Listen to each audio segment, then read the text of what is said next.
Hi అండి. Welcome to TGPSC exams. మనం previous వీడియోలో అసఫ్ జాహీలు టాపిక్‌లో 175 బిట్ దాకా మనం కవర్ చేసామండి. నెక్స్ట్ బిట్స్‌ని కవర్ చేద్దాము. సో, నెక్స్ట్ బిట్ వచ్చేసరికి 176 అండి. బ్యాంక్ ఆఫ్ బెంగాల్ ఏర్పాటు ఎప్పుడు జరిగింది? బ్యాంక్ ఆఫ్ బెంగాల్ ఏర్పాటు ఎప్పుడు జరిగిందంటే 1868లో జరిగిందండి. ఇవన్నీ ఎందుకు మనం చదువుతున్నాము అంటే, ఇవన్నీ అఫ్జలుద్దౌలా కాలంలో జరిగిన డెవలప్‌మెంట్స్ అండి. సో, అందుకే మనం ఇవన్నీ చదువుకోవాల్సొస్తుంది. నెక్స్ట్ 177 వచ్చేసరికి మొట్టమొదటి తపాలా బిళ్ళ ఎప్పుడు రిలీజ్ చేశారు అంటే 1869లో అండి. ఏది హైదరాబాద్‌లో. ఇది ఇండియాలో కాదండి. మనం ఇది నిజాం టైంలో అఫ్జలుద్దౌలా టైంలో నిజాం రాజ్యంలో వచ్చిన డెవలప్‌మెంట్స్ కాబట్టి స్పెసిఫిక్‌గా హైదరాబాద్ అని మెన్షన్ చేశానండి. సో, ఓవరాల్‌గా ఇండియాలో ఎప్పుడు స్టార్ట్ అయింది తపాలా బిళ్ళ అనేది మనం ఇండియన్ హిస్టరీ చదివేటప్పుడు మనం డిస్కస్ చేద్దాము. సో, బ్యాంక్ ఆఫ్ బెంగాల్ వచ్చేసరికి 1868, మొట్టమొదటి తపాలా బిళ్ళ వచ్చేసరికి 1869లో రిలీజ్ అయిందండి. నెక్స్ట్ 178 బిట్ వచ్చేసరికి చౌమహల్లా ప్యాలెస్ ఏర్పాటు ఎప్పుడు జరిగింది? చౌమహల్లా ప్యాలెస్ ఏర్పాటు ఎప్పుడు జరిగింది అనంటే ఫస్ట్ మొదలైంది సలాబత్ జంగ్ కాలంలో అండి. పూర్తయింది అఫ్జలుద్దౌలా కాలంలో అండి. ఇప్పుడు మనం చదివేదంతా అఫ్జలుద్దౌలా పీరియడ్‌లో కాబట్టి ఈయన టైంలోనే పూర్తి అయింది కాబట్టి చౌమహల్లా ప్యాలెస్ అనేది ఎవరి టైంలో పూర్తయిందంటే అఫ్జలుద్దౌలా. స్టార్ట్ అయింది ఎప్పుడంటే సలాబత్ జంగ్ అండి. సో, ఇక్కడ మనం ఇంకా గుర్తుంచుకోవాల్సిన విషయం ఏంటంటే చౌమహల్లా ప్యాలెస్ అనేది చాలా చాలా ఫేమస్.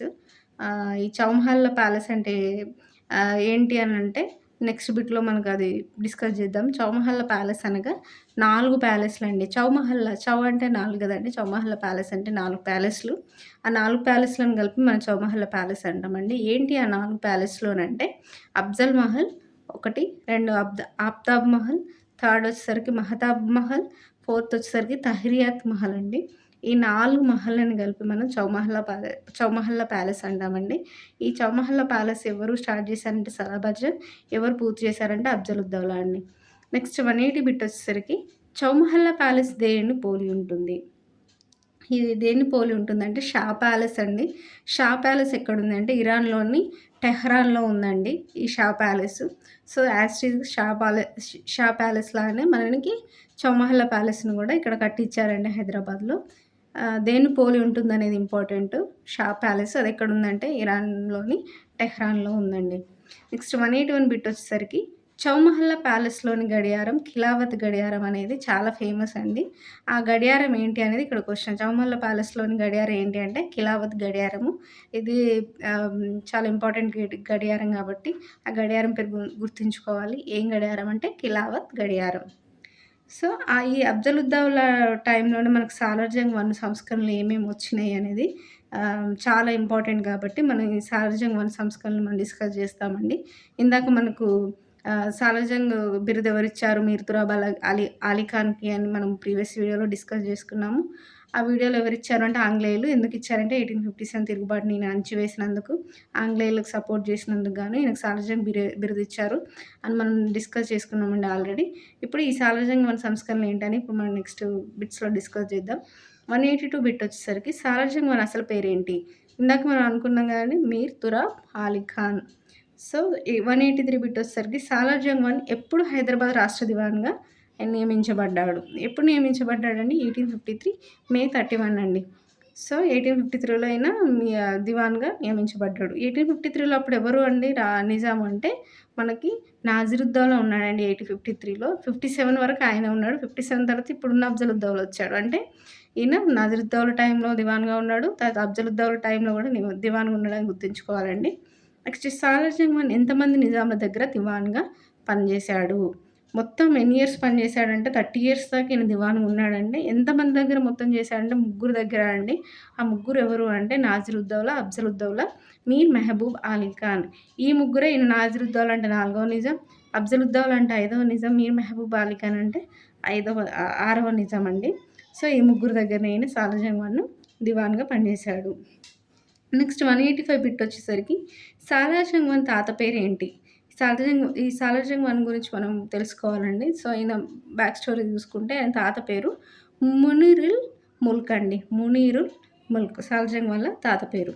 నెక్స్ట్ 186 బిట్ వచ్చేసరికి సాలార్జంగ్ 1 మేనమామ పేరేంటి? సో, మనం ఆల్రెడీ ఈయననే వీళ్ళ మేనమామనే ఈయనకంటే ముందున్న దివాను. ఆయన చనిపోవడం వల్ల ఆయన ప్లేస్‌లో ఈయన దివాన్‌గా వచ్చాడు సాలార్జంగ్ వన్ అనేది మనం ఆల్రెడీ ముందు వీడియోలో డిస్కస్ చేసుకున్నాం గదండీ. సో, ఆయననే వాళ్ళ మేనమామ ఎవరు అంటే సిరాజ్ ఉల్ ముల్క్. 187 వచ్చేసరికి సాలార్జంగ్ వన్ యొక్క రాజకీయ గురువు అండ్ సలహాదారు ఎవరు అనంటే సర్వర్ ఉల్ ముల్క్ అండి. నాకు రాజకీయ గురువు సాలార్జంగ్ వన్‌కి ఎవరు అంటే server ul Mulk. Next 188 bit వచ్చేసరికి సాలార్జంగ్ వన్ ఏ సంతతికి చెందినవాడు? సో, రాజకీయ గురువు వచ్చేసరికి సర్వర్ ఉల్ ముల్క్. ఈయన ఏ సంతతికి చెందినవాడు అంటే షేక్ ఉమర్ ఖర్మన్ అనే సంతతికి చెందినవాడండి. ఏ సంతతి అంటే షేక్ ఉమర్ ఖర్మన్. నెక్స్ట్ 189 బిట్ వచ్చేసరికి సాలార్జంగ్ వన్ దివాన్ పదవి చేపట్టక ముందు ఏం పని చేశాడు ఆయన? సాలార్జంగ్ వన్ దివాన్ పదవి చేపట్టక ముందు అనంటే మెదక్ తాలూకుదారుగా ఉన్నాడండి. తర్వాత రెవెన్యూ శాఖ అధికారిగా కూడా పనిచేశాడు. నెక్స్ట్ ఇప్పుడు ప్రస్తుతం ఈయన టైంలో దివాన్‌గా ఉన్నాడు అఫ్జలుద్దౌలా టైంలో. ఎవరి టైంలో దివాన్‌గా నియమించబడ్డాడు అంటే నాసిరుద్దౌలా టైంలో అండి 1853 మే 31. సో, ఇప్పుడు 190 బిట్ వచ్చేసరికి సాలార్జంగ్ వన్‌ని ఎవరు ఫిరంగి బచ్చా అని పేర్కొన్నారు? సాలార్జంగ్ వన్‌ని ఫిరంగి బచ్చా అని పిలిచారండి.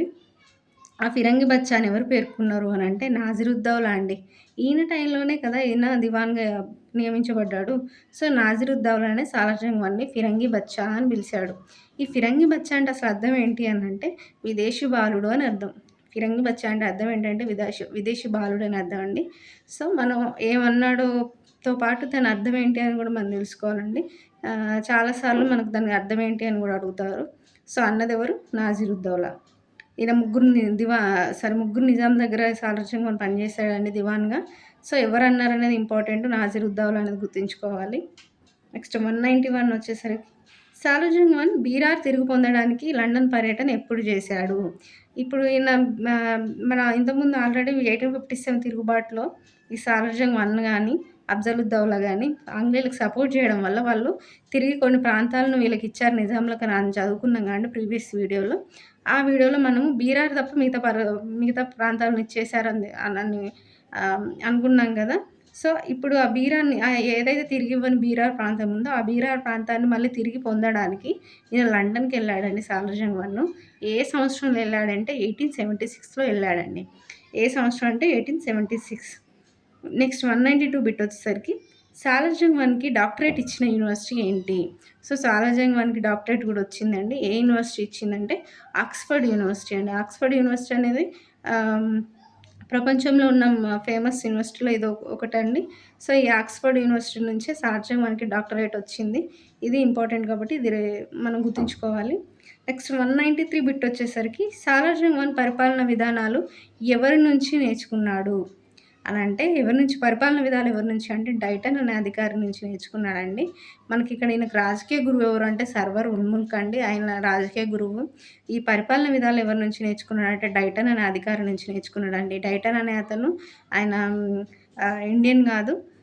ప్లస్ ఇక్కడ సర్వర్ ఉల్ ముల్క్ అనే అతనేమో రాజకీయ గురువు. ఈ డైటన్ ఏమో పరిపాలన విధానాన్ని నేర్పించిన అతను. నెక్స్ట్ 194 బిట్ వచ్చేసరికి సాలార్జంగ్ వన్ రోమ్ నుంచి పాలరాతి శిల్పం తెచ్చాడు. సో, ఆయన సాలార్జంగ్ వన్ రోమ్ నుంచి పాలరాతి శిల్పం తీసుకొచ్చాడండి.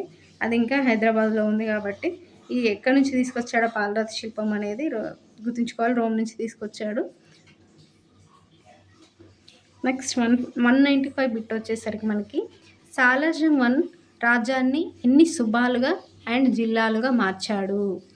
ఇవి దేని కిందకి వచ్చినాయండి? పరిపాలన సంస్కరణల కిందకి ఇప్పుడు మనం 195 బిట్ నుంచి మనం డిస్కస్ చేస్తున్నామండి. ఈ పరిపాలన సంస్కరణలో భాగంగా సాలార్జంగ్ రాజ్యాన్ని కొన్ని సుబాలుగా, జిల్లాలుగా మార్చాడండి. అవి ఎన్ని సుబాలు, ఎన్ని జిల్లాలు అనంటే 5 సుబాలుగా మార్చాడండి. జిల్లాలు ఎన్ని అంటే 17 జిల్లాలు అండి. 5 సుబాలు, 17 జిల్లాలుగా మార్చాడని గుర్తుంచుకోవాలండి. సో, ఈ రాజ్య విభజన అసలు ఎలా ఉంది? ఇప్పుడు మనకు ప్రెజెంట్‌గా ఇప్పుడు 2025లో మనకి ఎట్లా అండి స్టేట్ తర్వాత మనకు నెక్స్ట్ ఏమొస్తది? నెక్స్ట్ లెవెల్‌లో డిస్ట్రిక్ట్ వస్తది. డిస్ట్రిక్ట్ కింద ఏముంటది? మండల్ ఉంటది. మండల్ కింద గ్రామం ఉంటది గదండీ! అలాగా ఈ అఫ్జలుద్దౌలా కాలంలో సాలార్జంగ్ వన్ పరిపాలన సంస్కరణలో భాగంగా ఇప్పుడు రాజ్య విభజన ఎలా ఉంది అనంటే ఫస్ట్ రాజ్యం అండి. అంటే అన్నిటికంటే పెద్ద హై ప్లేస్‌లో తర్వాత సుబా అండి, తర్వాత జిల్లా అండి, తర్వాత తాలూకా, తర్వాత గ్రామం. అంటే 5 పొజిషన్స్‌లో ఉందండి.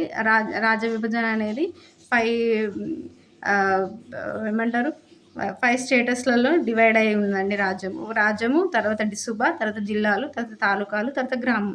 మనం ప్రెజెంట్ ఇప్పుడు ఎట్లుందండి స్టేట్, డిస్ట్రిక్ట్, మండల్, విలేజ్ కదండీ! సో, అట్లా అప్పుడు రాజ్యం, సుబా, జిల్లాలు, తాలూకా, గ్రామం. సో, ఇట్లా 5 రకాలుగా విడదీయబడి ఉందండి. విభజించబడి ఉంది. సో, దీనికి ఎవరు అధికారి అంటే రాజ్యానికి నిజాం గదండీ! నిజాం రాజ్యానికి నిజామే అధికారి. సో, రాజ్యానికి నిజాం అధికారి. సుబాలకు ఎవరు అధికారి అంటే సదర్ తాలూక్దార్ అండి. అధికారిని ఏమని పిలిచారు? సుబాలకున్న అధికారిని అంటే సదర్ తాలూక్దార్. ఇప్పుడు మనం డిస్ట్రిక్ట్ ఎవరు అనంటే కలెక్టర్ అంటాం కదండీ! అలాగే సుబాకి సదర్ తాలూక్దార్ అండి. జిల్లాకి ఎవరు మరు అంటే తాలూక్దార్ అండి. జిల్లాకి ఎవరంటే తాలూక్దారే అధికారండి. నెక్స్ట్ తాలూకాకి ఎవరు అనంటే తహసీల్దార్ అండి. ఈ తహసీల్దార్ ఇప్పటికి కూడా మనం వాడుకలో వాడతాము. సో, అప్పుడు తాలూకాలకు ఎవరు అధికారి అంటే తహసీల్దారు. గ్రామంకి ఎవరు అంటే పటేలు ఆర్ పట్వారి. పటేల్ అనొచ్చు, పట్వారి అనొచ్చండి. సో, ఈ 5 రకాల విభజన తర్వాత వీళ్ళకు ఆ పొజిషన్‌కున్న హైయెస్ట్ అధికారి ఎవరు? ఆ డివిజన్‌కి అనంటే రాజ్యానికి నిజాం, సుబాలకి సదర్ తాలూక్దార్, జిల్లాలకి తాలూక్దార్, తాలూకాలకి తహసీల్దార్, గ్రామానికి పటేల్ ఆర్ పట్వారి అండి. నెక్స్ట్ 196 బిట్ వచ్చేసరికి మనకి సాలార్ జంగ్ 1867 సంవత్సరంలో దివానీ ప్రాంతంలో ఎన్ని డివిజన్లు ఏర్పాటు చేశాడు? సో, ఈయన ఏం చేశాడంటే ఫస్ట్ ఓవరాల్ రాజ్యాన్ని 5 సుబాలుగా 17 జిల్లాలుగా డివైడ్ చేశాడు కదండీ! ఇప్పుడు దివానీ ప్రాంతాన్ని అంటే దివానీ కింద ఉన్న ప్రాంతం ఉంటది కదండీ! దివానీ అంటే ఈయననే సాల్జంగ్ వన్నే.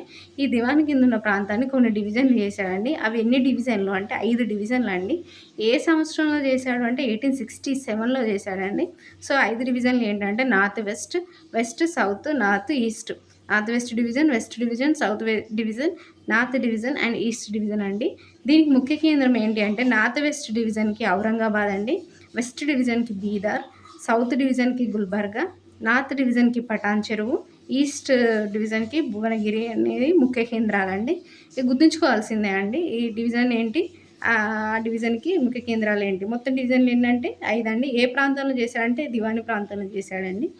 నెక్స్ట్ 197 బిట్ వచ్చేసరికి పట్వారి బాధ్యత ఏమిటి? మనం ఇందాక గ్రామానికి పటేల్ అధికారి అనుకున్నాం కదండీ! సో, ఈయన బాధ్యత ఏంటి అంటే ఈయన భూమి శిస్తు విధిస్తాడండి. అదేవిధంగా ఆదాయ వ్యయాలను చూస్తాడండి ఈయన.